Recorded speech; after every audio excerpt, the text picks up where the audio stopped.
Oke, kali ini kita masih bahas soal multiple choice TOEFL ya. Langsung aja. In the Arctic tundra, ice fog may form under clear skies in winter. Blah blah blah. Coastal fogs or low status clouds are common in summer. Jawabannya ada because of, B, whereas, C, despite, D, that. Oke. Ini soal yang seperti ini nih, kita ada di pilihan jawabannya nih kata hubung yang punya fungsi masing-masing ya. Jadi harus sesuai dengan konteks dari kalimat yang disoal gitu. Cocok nggak dia dengan kata hubung yang punya konteks tertentu. Misalnya because of itu sebab akibat, whereas ini dia kontras ya. Despite artinya sama dengan although, walaupun gitu ya. That yang. Oke, lanjut. Kita coba lihat konteks di soalnya. In the Arctic tundra, nah, jadi di vegetasi tundra namanya ya, di kutub utara Arctic, kalau di kutub selatan Antartik. Ice fog, fog ini kabut, jadi kabut es bisa membentuk atau terbentuk di cuaca yang terang benderang ya. Jadi langitnya cerah di musim dingin. Titik-titik coastal fogs. Coastal fogs itu kabut yang terjadi di bibir pantai gitu ya. Coastal itu pinggiran pantai gitu ya. Or low status clouds. Jadi awan yang levelnya itu rendah ya. Itu biasanya common di musim panas. Nah, ketika kita baca soalnya atau kalimatnya ini nih seperti ada dua hal yang berbeda, satu di winter, satu summer. Jadi menjelaskan tentang konteksnya kontras gitu. Makanya kita langsung tahu jawabannya adalah B. Jadi whereas ini kalau diartikan ke bahasa Indonesia kurang lebih artinya sedangkan misalnya ya. Sedangkan. Jadi sedangkan coastal fog. Jadi dia sedang menjelaskan tentang fogs gitu ya. Apa peredaan fogs. Fogs gitu. Despite enggak ya. Nah, kemudian because of itu, nah whereas itu biasanya diikuti oleh subject verb.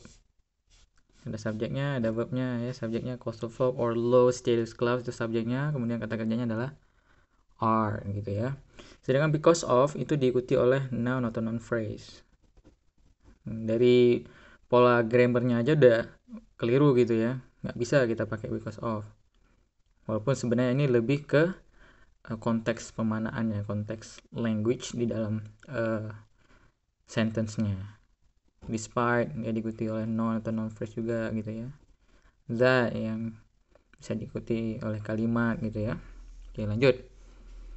On attaining maximum size, blah blah blah, by drawing itself out and dividing into two daughter amebas, each receiving identical nuclear materials. A. The reproduction of the amoeba. B. The amoeba which reproduce. C. Reproducing the amoeba. D. The amoeba produce. Oke, nah ini keterangan kalimatnya ya, yang diikuti diawali oleh preposition. Nah, kita lihat di sini apa yang belum ada gitu. Yang pertama kali kita lihat itu apa dia sudah ada subjek atau verb dalam kalimat tersebut. Nah, kalau kita lihat belum ada. Subjeknya mana gitu, verbnya juga nggak ada. Nah, langsung ada keterangan by drawing itself bla bla bla bla bla bla. Nah, berarti kita langsung lihat aja di pilihan jawaban yang ada ini subjek atau verb. Langsung ketemu jawabannya adalah D. Karena the amoeba ini adalah noun yang fungsinya sebagai subjek, reproduce ini adalah verbnya. Sedangkan yang pilihan jawaban yang lain itu tidak ada, misal ini A, reproduction of amoeba. Ini non phrase, verbnya tidak ada. The amoeba which reproduce. Nah, misal kita pilih ini subjek gitu ya. Kemudian ini kata kerja yang dihubungkan oleh relative pronoun. Berarti ini relative clause. Nah, harus ada lagi kalimat di sini gitu. Jadi on attaining maximum size, the amoeba which reproduce, misal kita pilih B, by drawing itself blah blah blah materials, dia apa gitu ya. Jadi ada penjelasan yang lain. Tidak boleh kita pilih yang B. Oke, reproducing the amoeba ini juga verbnya mana gitu. Tapi pada hakikatnya, pada prinsipnya juga ini juga aneh gitu, reproducing the amoeba apa gitu. Jadi rancu pun kalau kita masukkan ke sini pemaknaannya. Oke, lanjut nomor 8. For the advertiser, one of the greatest appeals of radio is blah blah blah, an audience all day long. That it has, B, that to have, C, to have it, D, having it. Oke, ini keterangan menggunakan preposition seperti kayak nomor 7 tadi ya. Untuk pengiklan, salah satu kelebihan dari radio adalah dia, nah di sini punya gitu ya, dia punya audience all day long. Kalau kita lihat is, itu biasanya diikuti oleh verb ing gitu ya. Wah, di. Nah, kemudian bermasalah di sini. Ini objek, ini juga objek gitu. Jadi ada redundancy namanya. Redundancy itu kalau bahasa simpelnya mubazir. Jadi redundancy itu bisa mubazir dalam hal kata kerja dalam satu kalimat, mubazir dalam subjek. Contohnya misalnya kalau yang dalam subjek, Andrew walks away misalnya. Nah, he ini subjek, Andrew juga subjek. Nah, inilah yang namanya redundancy. Contohnya ini di sini adalah subjek ya. Jadi pilih salah satu. Kita coret Andrew misalnya. Jadi he walks away. Ini redundansi di objek gitu ya. Ini juga seperti itu yang pilihan C. Berarti antara B dan A sekarang. That to have. Is that to have an audience atau is that it has? Nah, yang paling cocok adalah A. Jadi salah satu kelebihan dari radio adalah dia mempunyai. Kalau kita pilih A, bukan B. Dia untuk mempunyai audience. Jadi maknanya jadi rancu. Yang kita pilih yang paling tepat adalah A. Oke. Lanjut. Nomor 9. Charles Schulz. Nah, nanti kita lihat lagi cara bacanya nama orang ini. Comic strip Peanuts features children who make blah blah about life.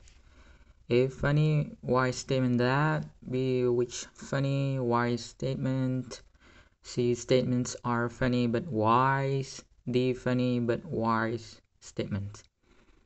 Oke, kita lihat kalimatnya. Nah, ini seperti di video sebelumnya ya, ini namanya apositif.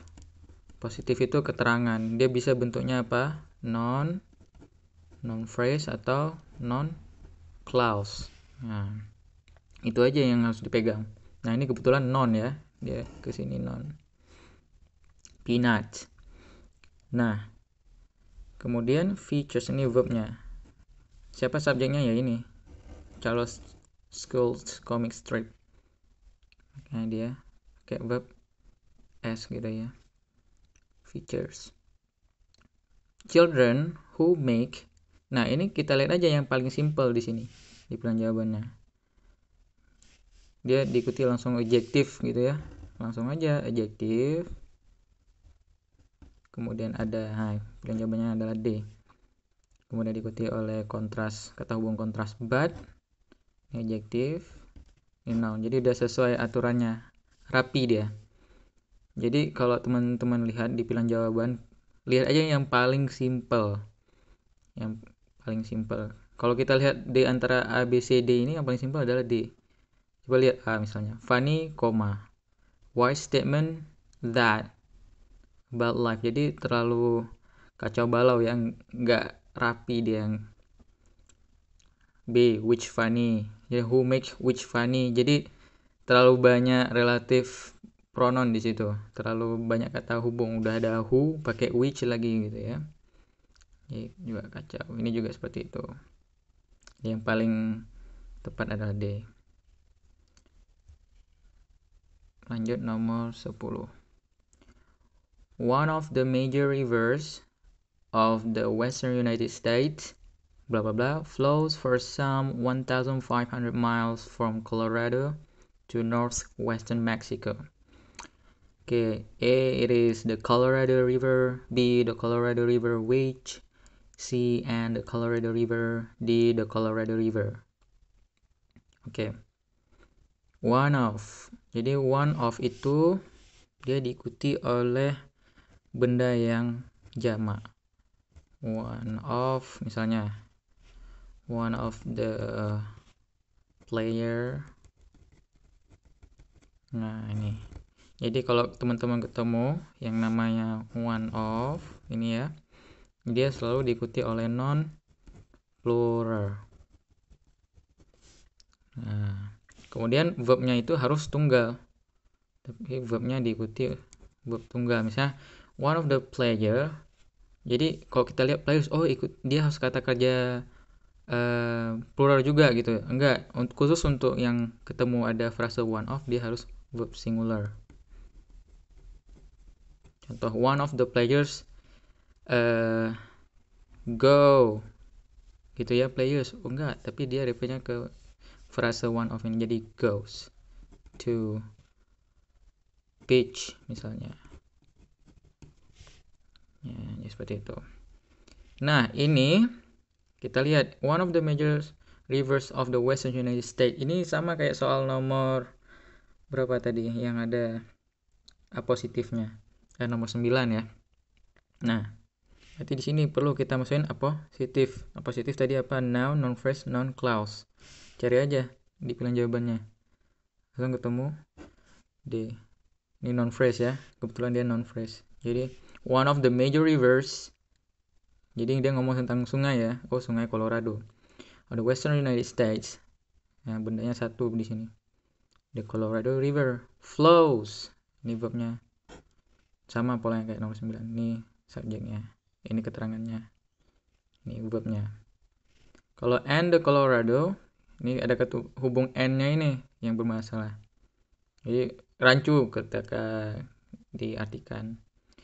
The Colorado River which juga seperti itu. Ada sambungan lagi nanti. Ya, kebiasaannya kalau ada which itu kalimatnya itu enggak tunggal ya.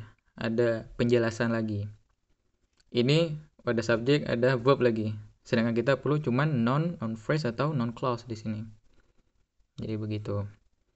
Oke, demikian pembahasan soal kali ini. Semoga ada manfaatnya. Jika ada yang ingin ditanyakan, dikoreksi dari penjelasan video ini, silakan isi di kolom komentar.